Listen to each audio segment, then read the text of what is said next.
This is episode 152 of the Andrew Hines Real Estate Investing Podcast.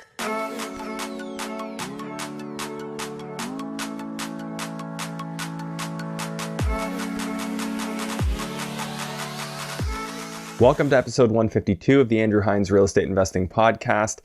First off, I want to apologize that there was no episode last week. As many of you know, I recently welcomed my newborn son into the world, and it was a roller coaster ride to say the least. So didn't get that episode out last week, but we're back on track this week. Thank you very much for your patience.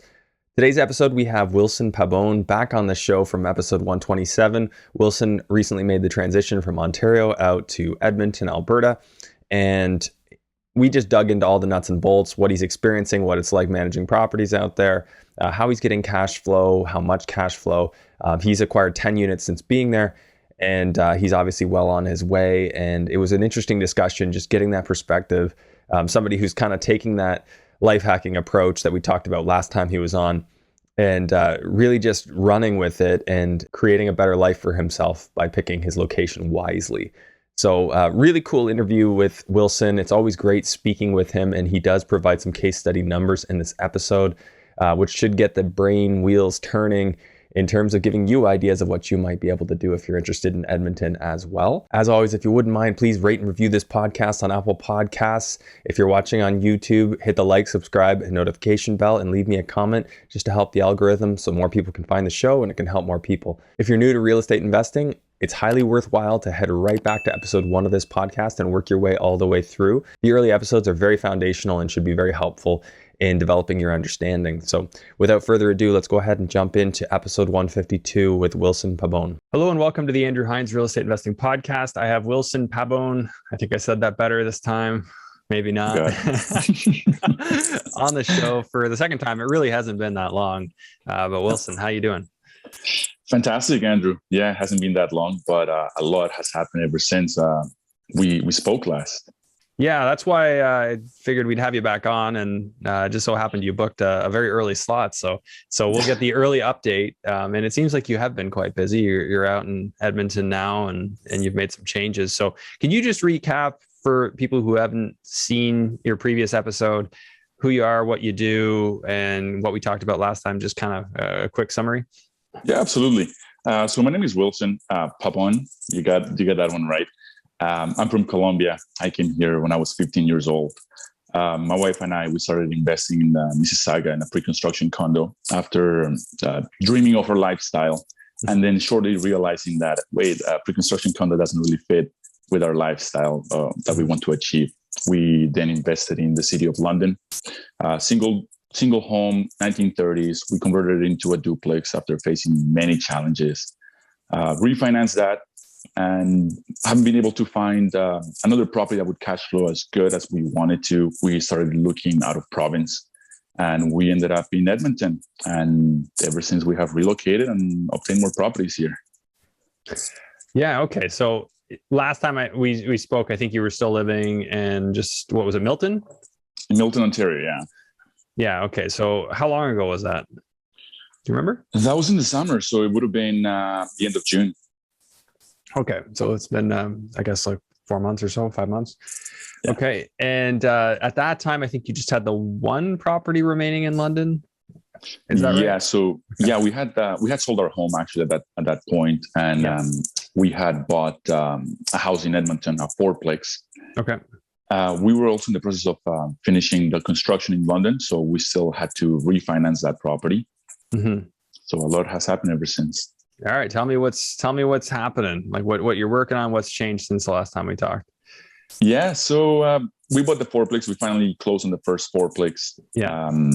We were able to get a joint venture partner as well to invest with us in Edmonton, as he knew that we were coming to live in the city, and he wanted somebody local to be able to invest in. We were also able to refinance London. Mm-hmm. The refinancing came amazingly, of course. Ontario. Is this on the triplex that you had? On the duplex in London. Okay, you have a duplex. Okay. Yeah, that we refinanced that one. Okay. And we were able to buy a duplex here in Edmonton, mm-hmm. turnkey, in which we're living now. Mm-hmm. We're living in the basement, renting the upstairs. You're in a basement right now? I'm in a basement right now. That doesn't look like a basement. It's an 8-foot ceiling. An 8-foot ceiling in a basement? Okay, so this is like a new construction duplex. 19 late 50s. How do you have an 8-foot ceiling in a 50s duplex? Welcome to Edmonton. That's wild. I never would have thought you were in a basement right now. Yeah. Even though I have like not a good angle, I just have an eye for these things. I can see your fridge height in the corner. Yeah, so I'm 6'4", so my wife's 6'1", so we had to make sure the ceilings were up there.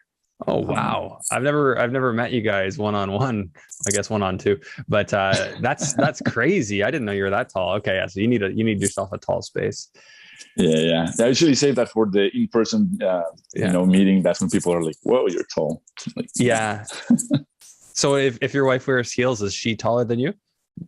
I know she's 6'1". I'm 6'4". She has to wear 4-inch heels, and then well, 2-inch. I want to make sure that nobody doubts.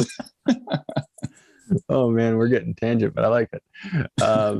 Yeah, man, it's good to hear from you. So you've got this. So 2 properties out there now, or do you have other stuff in the work too? So we got 3 properties. Yeah. The first 4-plex we bought, the 4-plex we bought with a joint venture, and the house where we're living in right now. Okay. Yeah, the experience investing here has been quite different than Ontario. Yeah, well, I mean, let's just recap your motivations for going out there. Obviously, you're saying you weren't getting the cash flow you wanted here, and I mean, not many people are willing to just pick up and go. What made it worth it for you? The cash flow, the lifestyle. We wanted, originally we started thinking when we were in Ontario, we did our dream. We knew how much money we needed at the end of the month to generate through real estate. And we came up with a $15,000 monthly income that we needed, which would equal to 75 properties, a $200 average per door.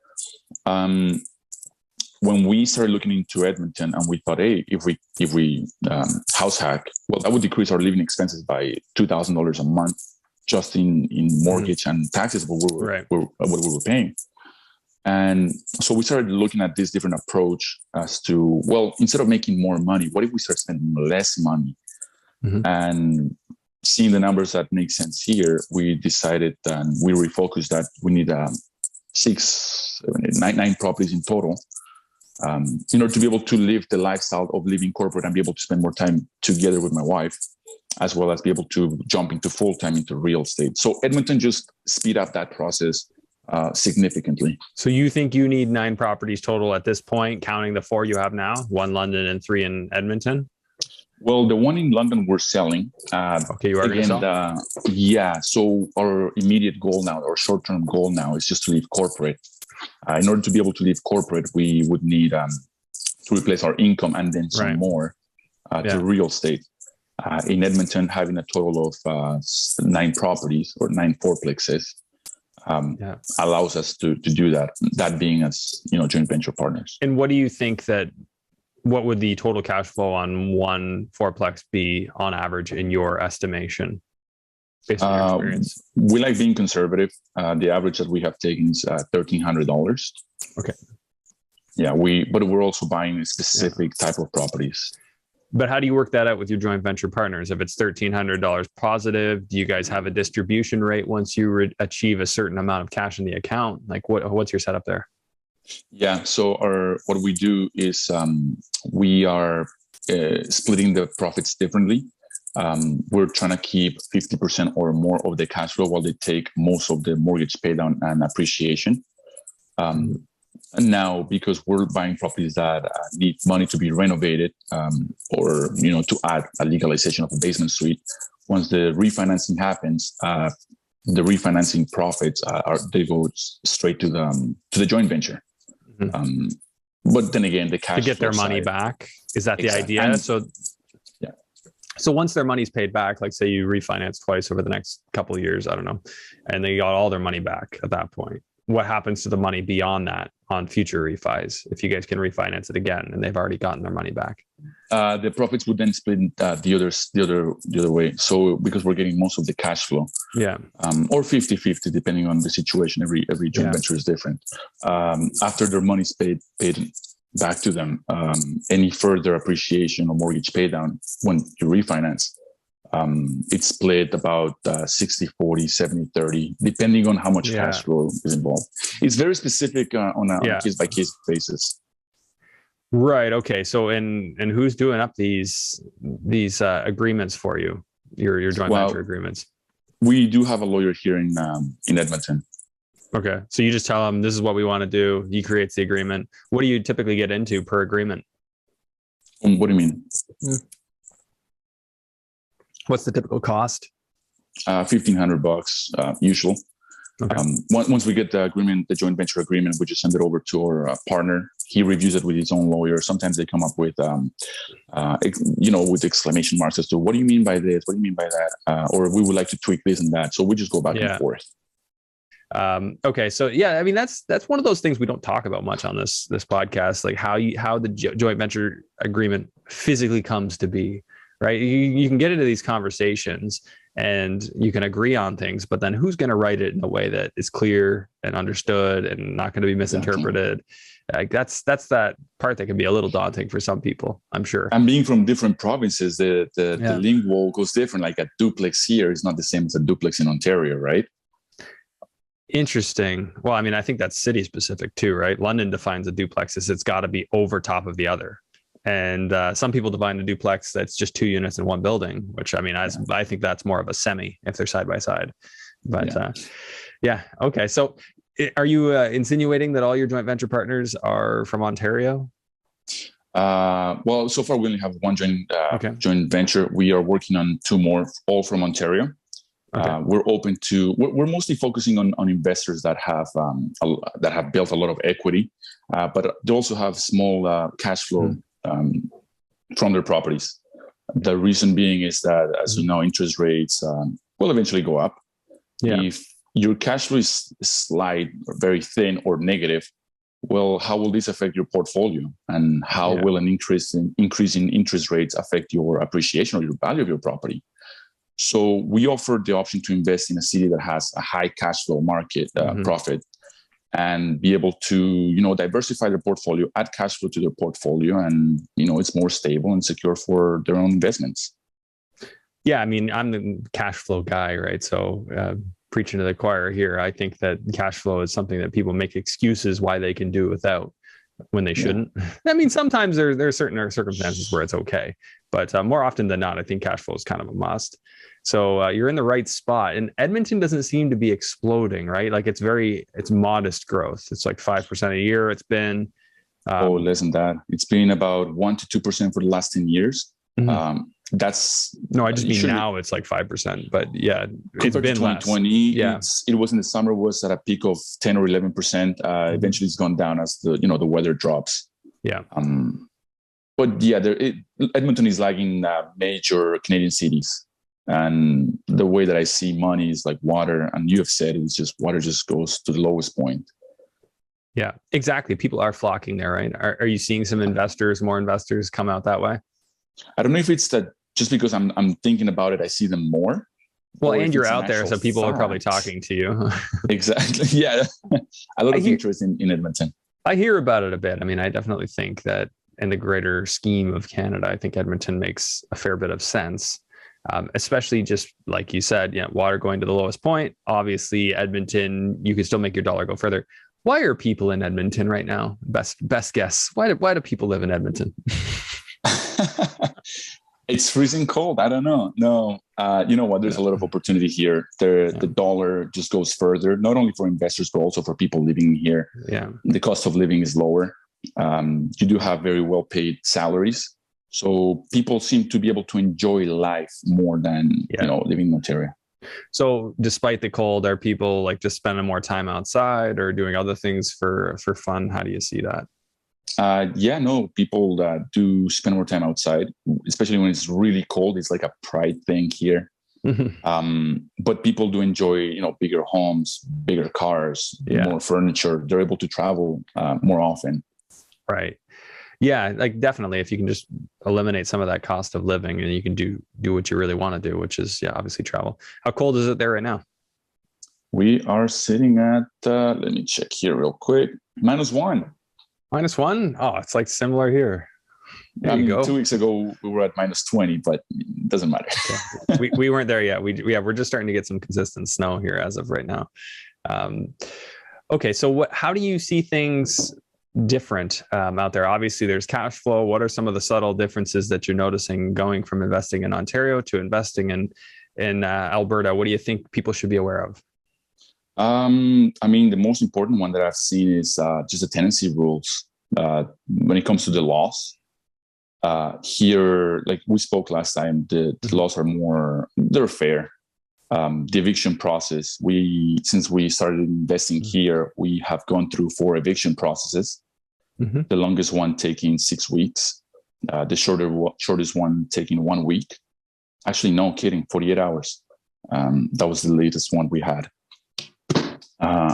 Well, hang on, 4? You've been through 4? I thought you had a 4-plex and then a duplex, and then what was the other one? We have a total of 10 units, and we have gone through 4 evictions. These were all for non-payment.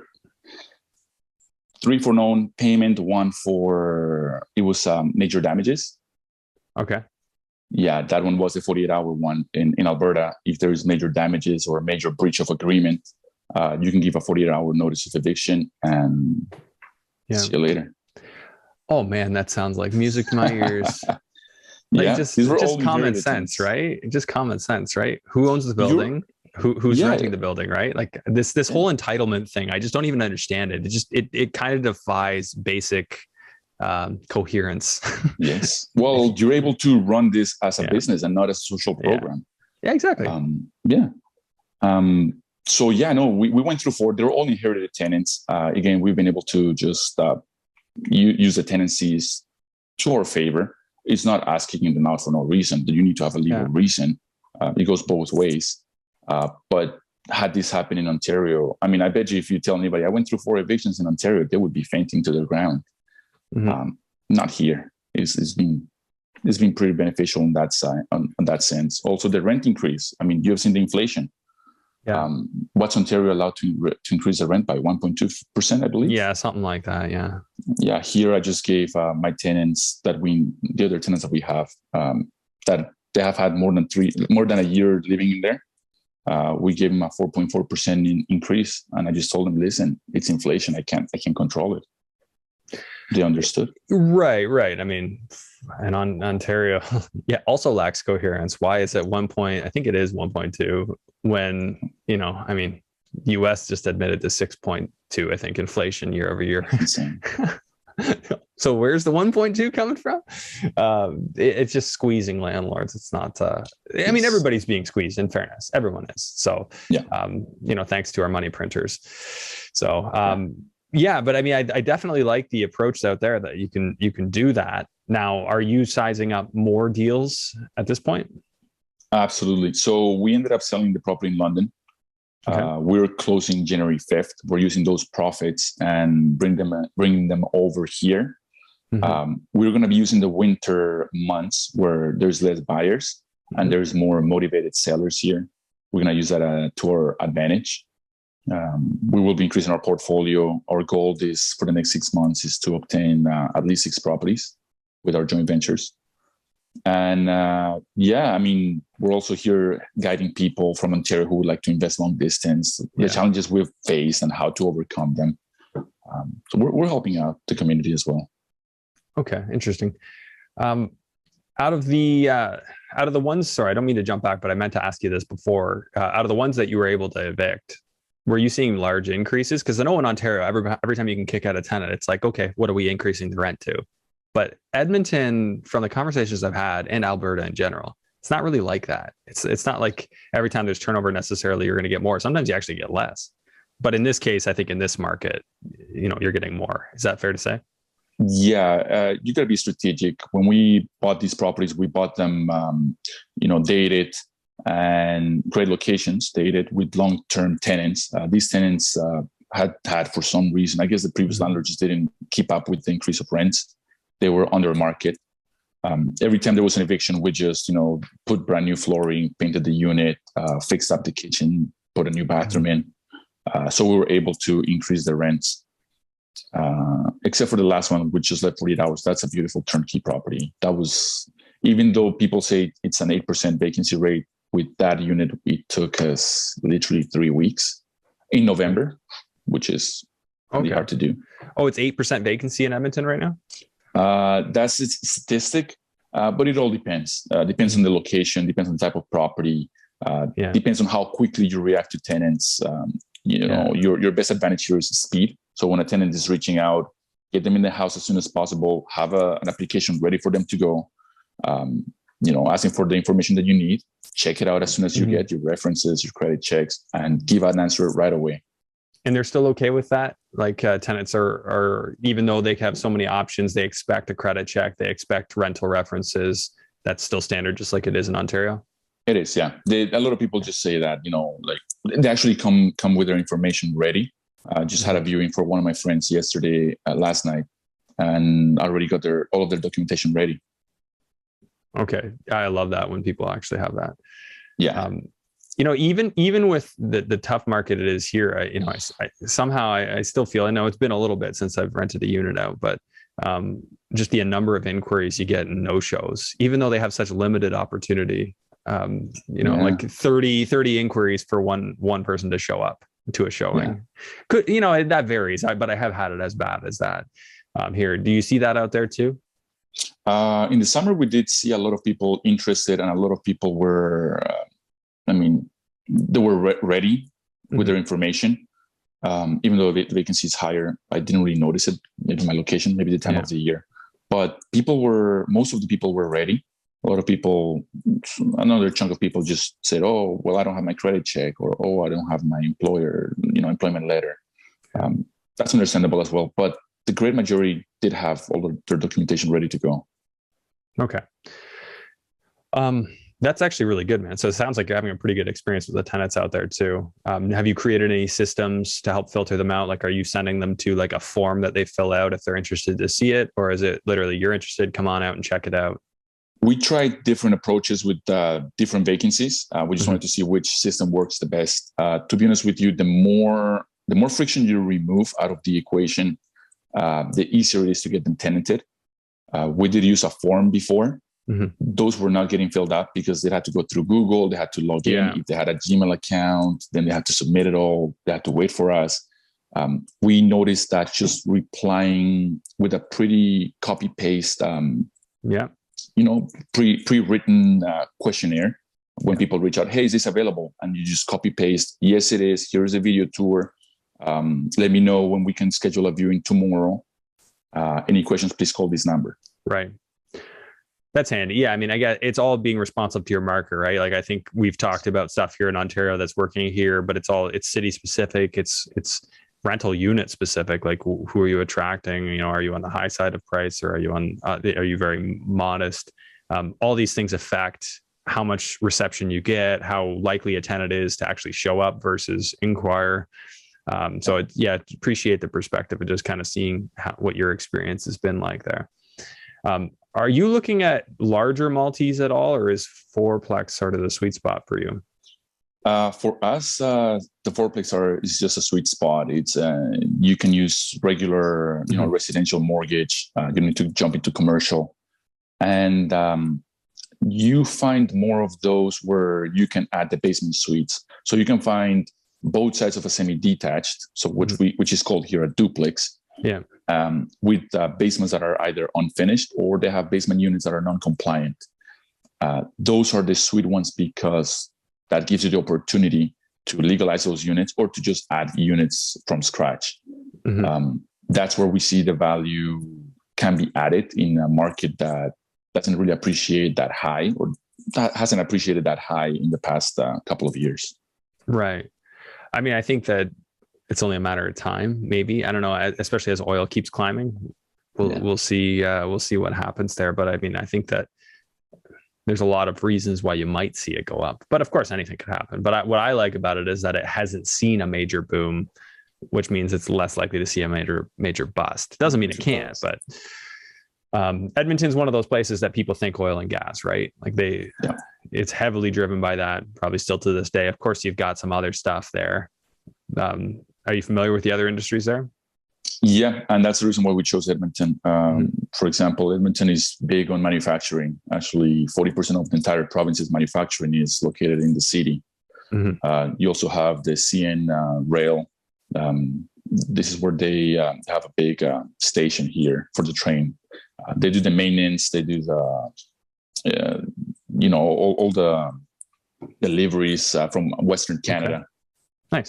So yeah, that attracts a lot of work. Alberta Health Services, being the biggest employer in the province, is located in Edmonton.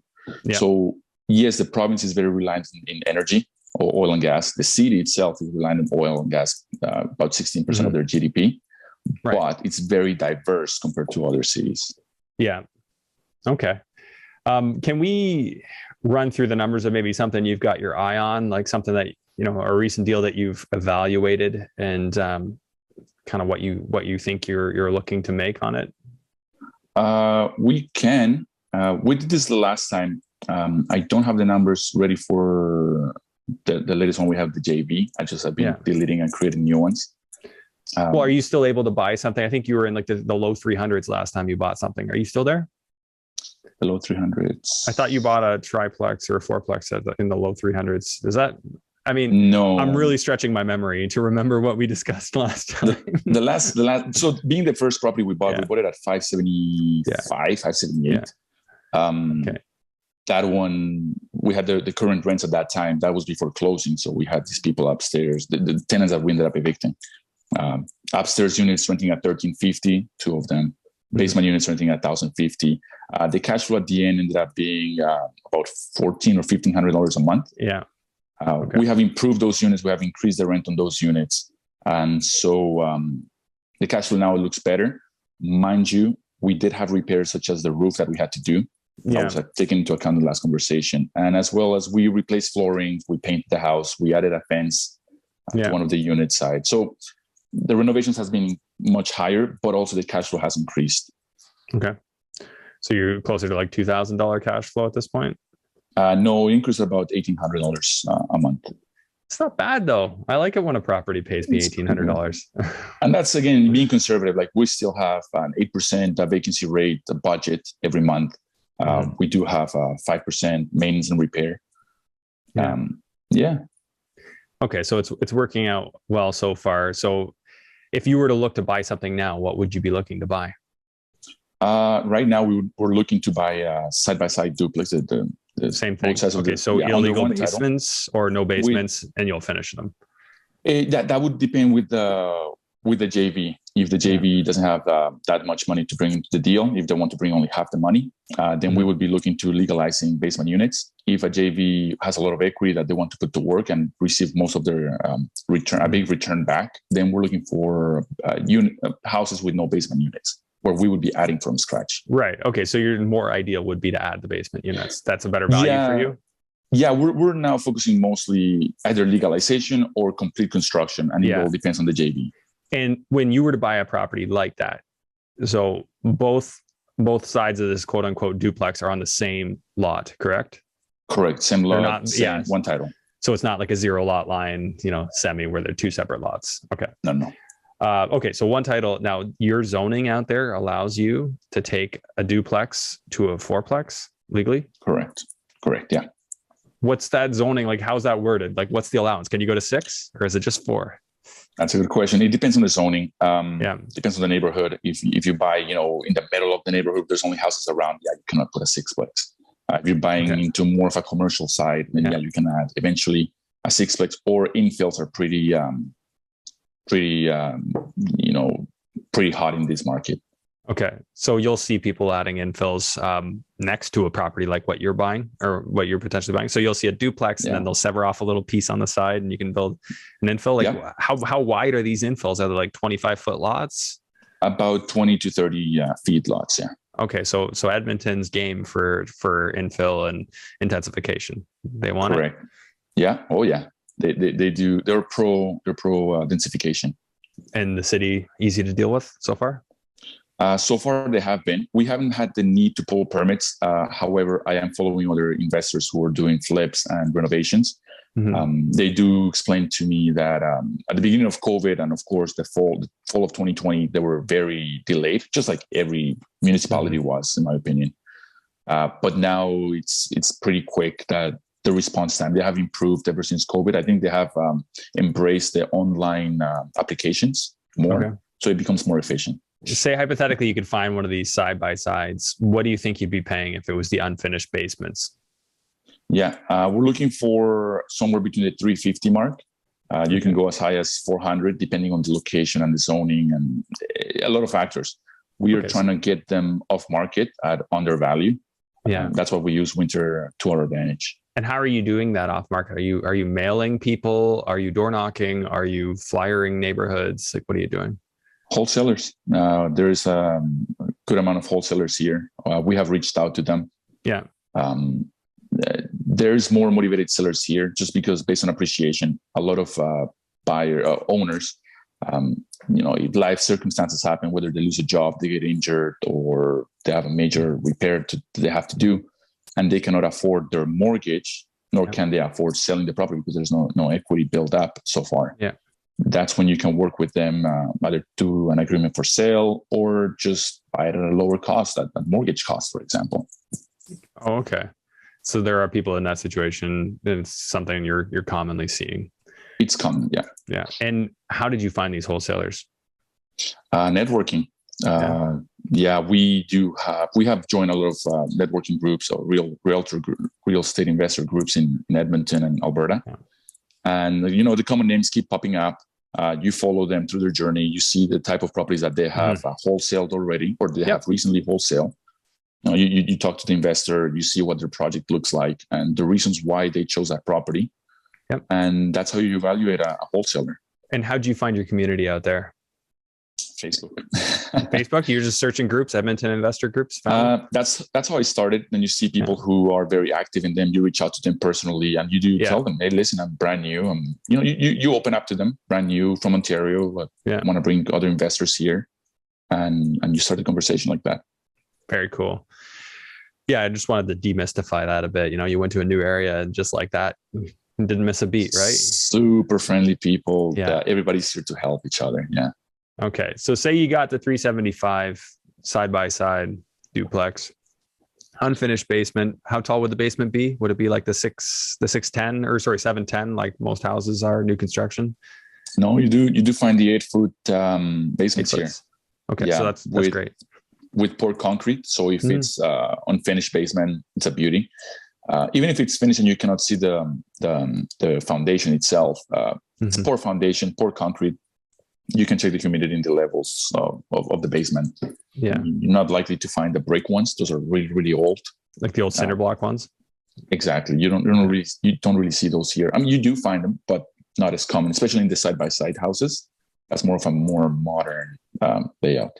Very interesting. Okay, so hypothetically, what are you going to pay to finish both sides of that property, both basements? And then would you be typically expecting to spend, $10,000 per unit on the existing units? Yeah, the existing units would be about 15,000 if it's original 1950s, 1960s. Okay, so $30,000 between those two, say hypothetically, and then you would have to finish those basements. What would you be budgeting? For two basements, it depends again, but on the layout. But you can spend from 120 up to 180. Okay. We like being conservative. We don't like coming up to people saying later on, "Oh, listen, we need to make a cash call." Yeah. So we just go very conservative. So you're figuring 180 each? For both. Oh, 180 total. I was about to say. Yeah, I was figuring that sounded a little rich. Yeah, okay. So you're looking hypothetically 210,000 on a project like that. Say you might be able to buy for 375, put 210 into it, including carrying costs. Including carrying costs. Yeah. The beauty of this is that you can just do makeup and lipstick and mascara on the upper existing units. Yeah. You can do the separation. Yeah. And then you can tenant it while you're still working the basements. And they don't mind all the noise and smashing up concrete and fastening drywall. I'm pretty sure they mind, but I mean, you can give them a gift card for dinner or something like that. Yeah. Okay. So you can keep some money coming in. Okay. So in this hypothetical situation, we're looking at about $585,000 into the project to buy it and improve it. What would you be getting an appraisal on that for, do you figure? Depends on location. I know I keep saying that, but it is No, that's very a dependent on valid location. that's a valid. So this is the property Right. that you'd be getting around 375 and putting Yeah. 210 into. So if in that ballpark, what do you think you're going to It be at? goes between 750 and 800,000. Okay. It depends on your finishes, depends on the location. And I know I keep saying So that. 750. No, I appreciate that. Shouldn't sugarcoat it. So say you got a new value of 750, you could get a new mortgage of 600. So in that instance, you'd be at negative 15,000 invested. And so you'd be getting some money back. Is that a realistic expectation for you? That's a conservative, those are conservative numbers. It's realistic. I have been following people who are currently doing it. Mm-hmm. And that's where we're putting our money once we get the money from Ontario. Okay, so you're expecting perfect BRRRRs and better. We are expecting they don't come up as it's not like you open MLS and you do it. Like there's a very specific criteria as to how to get them. Again, undervalue, motivated sellers. You've got to be discerning about what you're buying and what you're paying for, right? So you still got. Okay. And the reason why I keep them bringing this up is because I've spoken to investors who have wanted to invest in Edmonton, and when I tell them these prices of I can buy side by side duplex for the 350s, they say that's not a deal because I can get the same thing for 280, and I'm like, you don't mind me asking what neighborhood? They say, it's by Alberta Avenue. They tell me the approximate location. I'm like, you don't want to be there. So it's not as good. Yeah, I'd rather pay. I'd rather pay to be in a better area and get better tenants. Like for me, I'm not dealing with the low class tenants. And the thing is, if you're coming from out of province, you don't really know the areas. I mean, imagine somebody from, let's say, BC wanting to invest in Hamilton and they're buying a property right on Burlington Street by the manufacturing, and they don't even know there's industrial, stigma around it. Yeah. That kind of stuff. Yeah, well, that's so common. That's how areas get better. I almost find it's always the people who don't live there that drive the bad areas to be good. Before you knew it in Hamilton, like Barton was good. Like it was kind of good. I mean, it's still getting there.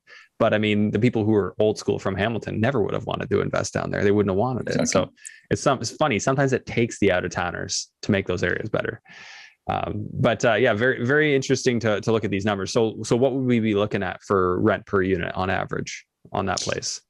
Yeah. So for the upstairs, we're looking at around 1,400 with utilities included. Okay. Utilities included are a must here. That's how you get tenants really quickly in.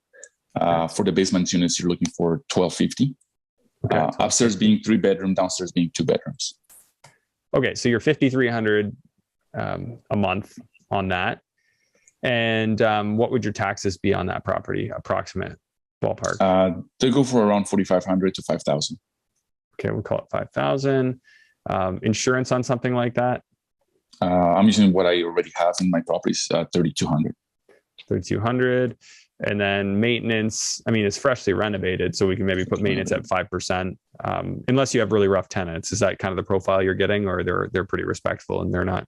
They're pretty respectful because here they pay a damage deposit, not a last month's rent. Yeah. So people want their money back, and they even clean up the property once they leave to be able to ensure they're getting all of their money back. Okay, property like that, what do you figure you're going to be into for I put 5% anyways. Okay, so 5%. That's good. 5% for maintenance. For utilities, we cap them at $10,000. Okay. For 4 units. And you're expecting to go there. You're expecting to hit 10,000. I expect it to go lower.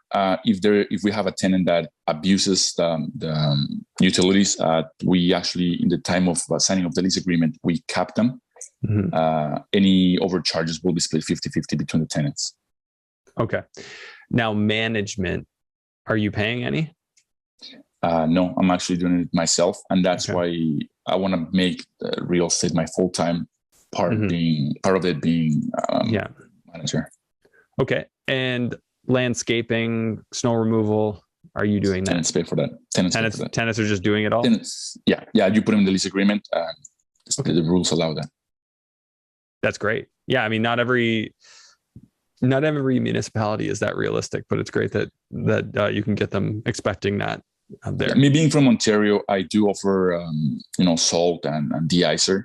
I noticed here, I was very shocked when we got the first snowfall. My sidewalk was the only one in the entire neighborhood that was shoveled and salted. Nobody else throws salt here. Yeah, it's not common, right? Even on the roads, they don't really do it. No, it's a sheet of ice, literally. But the reason why I bring this up is because I tell the tenants, oh, I will be bringing salt or de-icer. It's pretty cheap, and also they know psychologically that I will be dropping by, ensuring that snow cleanup is being done. Is that in the lease that they have to keep the snow cleared? Yeah. Okay. Yeah, that's a fire safety thing too. You want to make sure. I have got a first mortgage here. What are you figuring for interest rates? Are you still like mid twos? We're getting them at 2%. Like right now, we're pre-approved for 2%, but we're using a 2.5% just to be more realistic. Yeah, better to be conservative and be happily surprised. Okay, so if you're 2.5%, 30-year AM on the 80% on this perfect BRRRR with 15,000 in your pocket, you're cash flowing $1,000. So if this was a live deal, what would the investor expect to get in this scenario? We would go 50-50. Like I said, but the reason the way we set this up, and it depends on what the joint venture wants out of it. We do try to get the most cash flow we can ourselves personally. But we also give more, more mortgage paid down. Yeah, more the taxes. We usually give 80 to 100% of the tax benefits to the joint venture partner. But then again, it goes on a case by case basis. That sounds really complicated. So who allocates this and tells which investor what they can write off? Like, I'm assuming the accountant says you can write off this much, you can write off that much, and gives you like a summary. Exactly. That's when you need your lawyer who's writing the joint venture partnership to be in contact with the accountant that you're using. So everybody's in sync and everybody knows what's going on. Yeah. That part sounds a little complicated, but you seem to have simplified it. Yeah. Any tricks for somebody to find somebody who can help them set that all up? I mean, I have the lawyer. I can share my lawyer's information. I can share my accountant's information. They talk to each other. They work with each other and on other people. And the reason why I know them is because I was referred to them, right? Right. It's all networking, right? That's what it comes down to ultimately. If you deal with people who do a lot of this stuff, odds are the people they work with do a lot of this stuff. And exactly. It won't be inventing the wheel. That's really what I was going to say. That I haven't created the wheel. I didn't create any of this. I'm just carbon copying, copy, rinse and repeat, see if you can find any improvements in the process as well and implement them. Yeah. Man, it's super interesting what you're doing. So you really just got to put your foot on the gas pedal now and just accelerate and just keep doing more of it. Yeah. That's the plan. Like I said, just selling the property in London. We had some challenges with the tenants there as well. So we just decided, you know what, that's it for us. And this is one of those things where it's a constant debate. Like, is it worth selling my properties? Like, of course, there's the emotional end, there's the how much work is this? And then there's the inefficiency of the equity, right? If you can't refinance it to what it's really 80% of what it's really worth because the cash flow doesn't support it, now we start having a discussion about return on equity, which is something I haven't talked about a lot lately, but I used to talk about a lot. How much return are you getting for how much equity is in that property? So maybe what you pull out of London, I don't know, are you going to get like a few $100,000? Yeah, exactly. How far can that go? How many down payments is that? Maybe that lets you buy two properties in Edmonton. Correct. That now, instead of the one property in London that was maybe making you $1,000, I'm just estimating. Now you get two properties that are making you $1,000. So now you double it. So that's basically, and that's not an easy thing for anybody to evaluate. It's not like there's one simple facet that you can just focus on and make that decision. So interesting that you made that decision, but I don't blame you. I mean, you're in Edmonton. Why not just focus your investments there rather than have one property in London? Yeah, we tried. Original plan was just to fly back and forth. I mean, I'm actually flying this weekend for $100 back and forth. But you know what? It's just too much challenge. And like you said, dollar per dollar in the equity, it just makes more sense for us to invest it in Edmonton. Very cool. Okay, Wilson, anything that you wished you had shared on this interview so far that we haven't yet covered? I mean, we do have an upcoming webinar with my wife and I. We are just, teaching investors from mostly Ontario and BC who want to invest in Alberta. But who are hesitant about it due to being long distance. I mean, they're afraid of the challenges that my wife and I have already faced. So we just want to help them. We want to be able to help investors protect their equity by building up bringing more cash flow into their portfolio. We're going to be highlighting the challenges that we faced, as well as how to overcome them and the opportunities that investing in Edmonton has. Okay. Now I'm not sure when we're going to launch this and if we're going to beat your webinar, but do you have a date for that? Yeah, so we're actually launching many of them once a month. We're doing the first Thursday of the month. Okay. So if I check real quickly here, so December 2nd is being the next one coming up. January 6th, I believe it is. I don't have my calendar here. Yeah, so I think we'll be launched before then. So if when people are listening / watching this, that'll probably be their next one. Okay, and if they wanted to check that out, where do they go? They can just go to my Instagram profile. I have a Linktree link. That will take them there. Okay. We are giving 4 free tickets. We're going to be giving 4 free tickets for this event. You just have to use the promo code Andrew. And that will apply for every month for every show that we're going to do, every webinar we're going to do. Okay, cool. And in these, you're basically just kind of covering telling your story, going through it, and tips and tricks, best practices, kind of thing. Is that the idea? Exactly. Highlighting the challenges and the opportunities. So telling investors such as, hey, don't invest in certain areas, and what type of investment, what type of properties to look for. Yeah. Okay, very cool. And anything else you want to share before we go? I will put your Instagram handle in the show notes so people can find you there. They'll find your Linktree and everything goes from there. But anything you want to share before we wrap up? Think about the increase in interest rates that will be coming up. It's not an if, it's a will. It will, and how that will affect your investment portfolio. If you're already running on 10 margins or negative cash flow, well, there's only so much you can have of those. So diversify. Cash flow does bring more stability and security to your portfolio. And don't be afraid to reach out. We're an open book, whether it is that we can give you some guidelines, some tips. We can even do a joint venture and show you how to do it. Feel free to reach out. We're here to help each other. Awesome. Really appreciate it. Okay. Thanks, Wilson. Always great talking to you. And look forward to getting this one launched. Thank you, Andrew. Okay, talk to you soon. Thanks for tuning in to today's episode. Please make sure to share this episode far and wide. Help it help more people. I really appreciate you tuning in. I'll see you on the next one.